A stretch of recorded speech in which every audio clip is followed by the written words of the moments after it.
জিন্দিগিটাই ছবি, জীবনটাই ছবি, একেবারে যেটা পাও।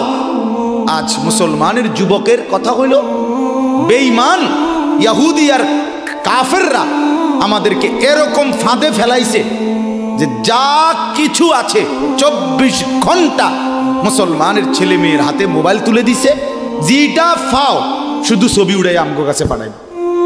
এটা কুত্তা হোক, বিলাই হোক, শুকর হোক, মানুষ হোক, গরু হোক, ছাগল হোক, হুজুর হোক, পাবলিক হোক, বেড়া হোক, বেড়ি হোক, জোয়ান হোক, বুড়া হোক, যেটা পাও শুধু ছবি উড়া।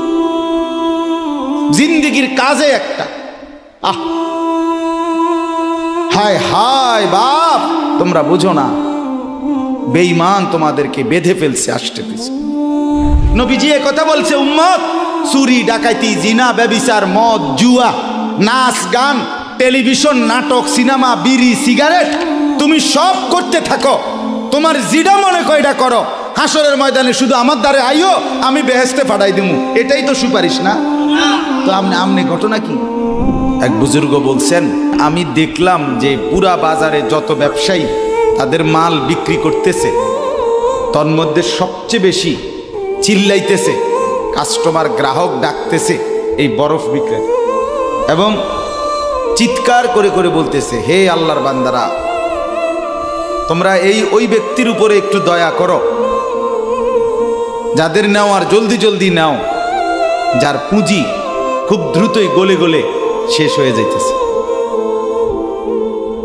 মানে আমার এই বরফের চাকাটা যদি তোমরা কিনতে দেরি করো, তাহলে আমার এটা কিন্তু এটাই আমার পুঁজি, এখন এটা যদি দেরি করো তাহলে গলে গলে কি হয়ে যাবে, আমার পুঁজি শেষ হয়ে যাবে, আমি আর বেচমু কি? তাই বরফের চাকাটা এমন না যে যতক্ষণ বেচা হবে না অতক্ষণ গলবে না, এমন সে গলতেই আছে, বেচা হোক কিংবা না।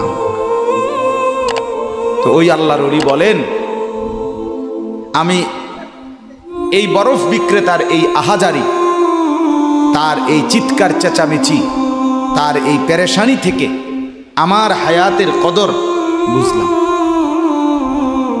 জীবনের কদর বুঝলাম, যে আমার হায়াতটাও ঠিক এরকম, এটা গলে গলে শেষ হয়ে যাচ্ছে। প্রতি মিনিট প্রতি সেকেন্ড আমি ঘুমে থাকি কিংবা সজাগ থাকি, আমার হায়াত শেষ হইতেছে। খামখেয়ালি করে গপ মারলাম, তামাশা করলাম, তবুও শেষ হচ্ছে। কঠোর পরিশ্রম করতেছে ওই ব্যক্তির সময় কি হইতেছে, হায়াত শেষ হচ্ছে। অতএব বরফ বিক্রেতার পুঁজি যেমন গলে গলে শেষ হয়, আমাদের হায়াত, আমাদের জিন্দিগি, আমাদেরকে একটি নির্দিষ্ট সময় আল্লাহ তাআলা বেঁধে দিয়েছেন, আল্লাহই জানেন সেটা কতক্ষণ, কিন্তু আমরা এটা বিশ্বাস করি নির্দিষ্ট। অতএব এই নির্দিষ্ট সময়টুকু আমরা যদি গুরুত্ব দেই কিংবা অবহেলা করি, সমানভাবে চল। আমি ঘুমাইলাম 10টা বাজে, জেগে দেখি 12টা বাজে, তার মানে কি, আমার এই ঘুমের মধ্যে রাইখাই আমার হায়াতের 2 ঘন্টা আমার উপর দিয়া চলে গেছে, গেছে কি না বল?